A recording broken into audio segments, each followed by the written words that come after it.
If anybody has another explanation for this evidence, I'd be delighted to hear it. I'm going to get busy. No, we're not done, but I'm going to get as busy as I can. Why?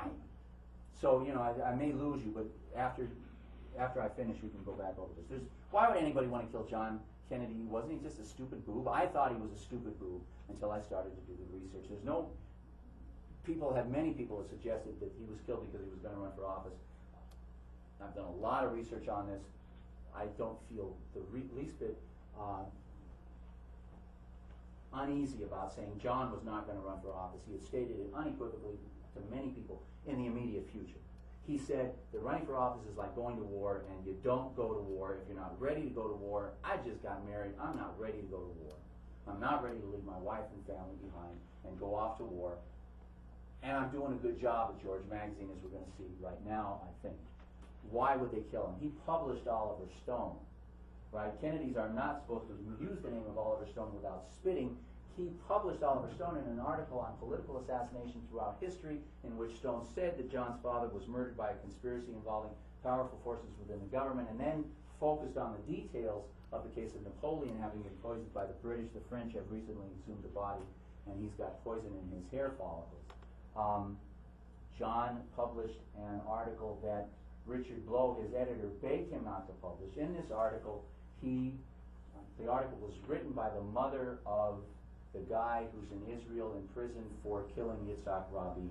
And the mother says, my son was an asset of the Mossad. He was controlled by, and she names the guy's name. I think it may be right there, and it may not be. It's in the article.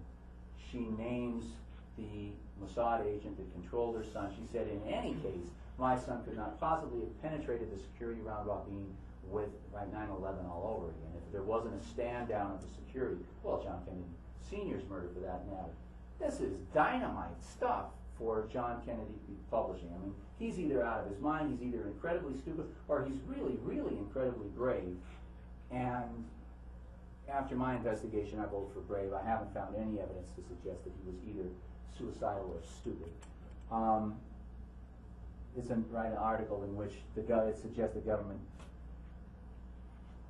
commits conspiracies to murder their own citizens. So I think that would be another reason. One, they'd want to kill him in retribution for the article about the Mossad. Two, they'd want to kill him because they couldn't trust him in a 9/11 environment to keep his big fat mouth shut.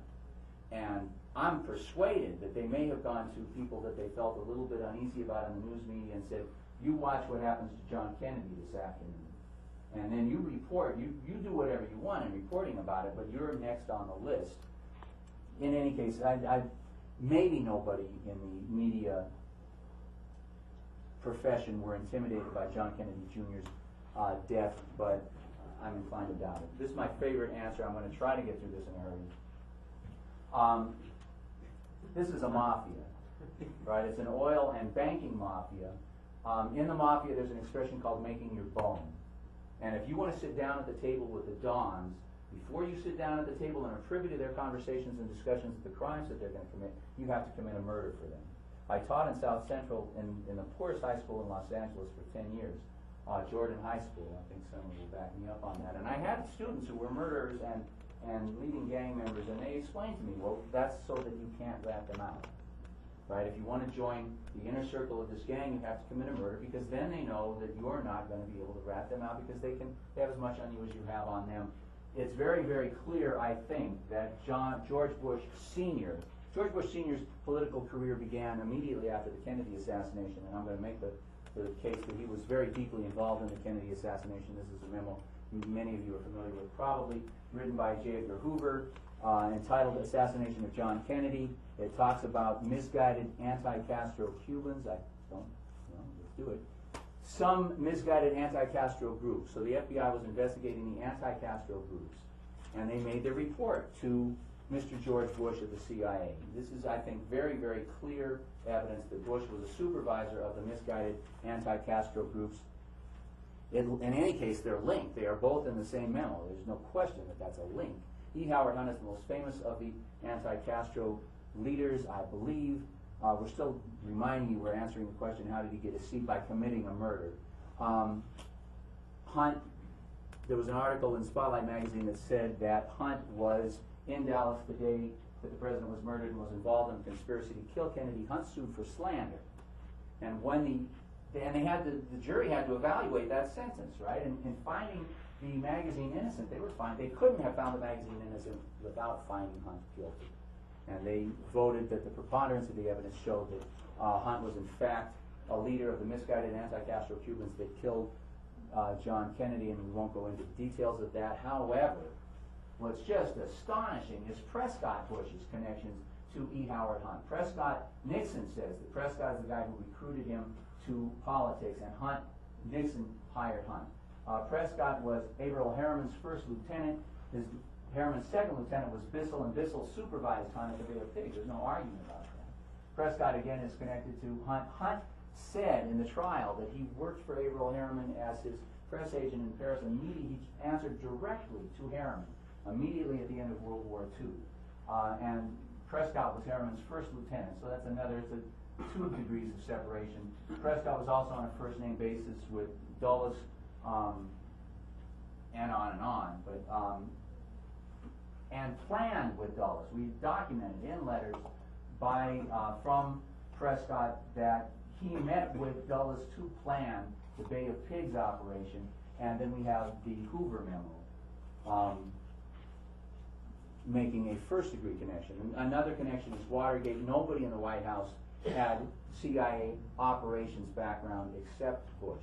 And Bush not only had CIA operations background, but he had it in the Caribbean. Bush's first oil company was, he left Skull and Bones, where he was a brother under the skin, to the head of hiring for CIA, and he then went to work for a guy that is identified by his father as a recruiter for CIA, and he then went and established his oil company in the middle of CIA operations in the Caribbean in preparation for the Bay of Pigs.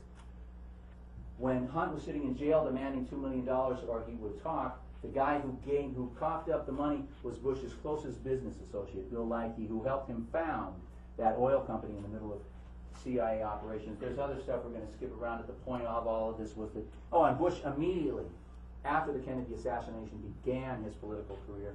And I'm not going to go into all of the details of that, but trust me, if you investigate it, you will find that his political career begins the day after the Kennedy assassination, and he's clearly a made man because he sucked at politics. He couldn't win an election to save his life, so they created an all-Republican district for him and got him elected to Congress. But he lost before that, and he ran unsuccessfully for Senate twice. He lost to Reagan, and they made him the vice president. How did George Jr. get his seat? If his father committed a murder, and I'm carrying around this weight of all this evidence.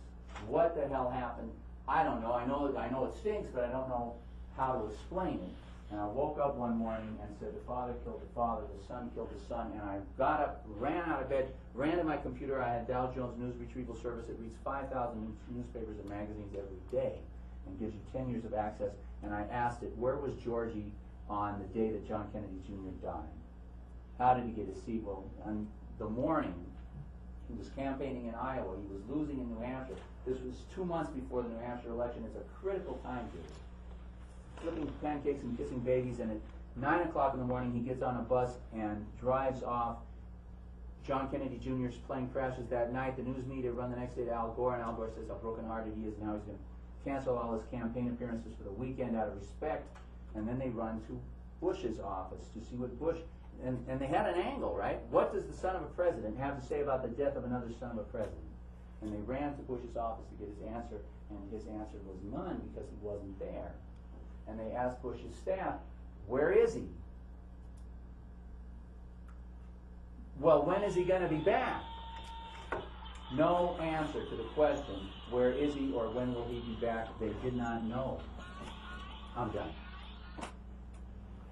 Yes, sir. Yeah. Microphone. Yeah. Was that sound part of your presentation?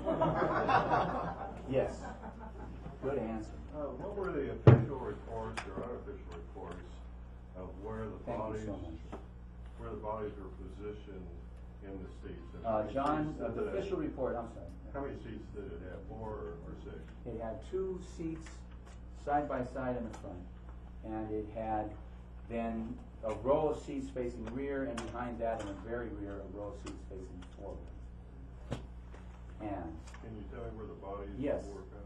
John was pinned into the seat for the pilot, and the women's bodies were scattered on the ocean floor. And one of the seats was missing. Which one?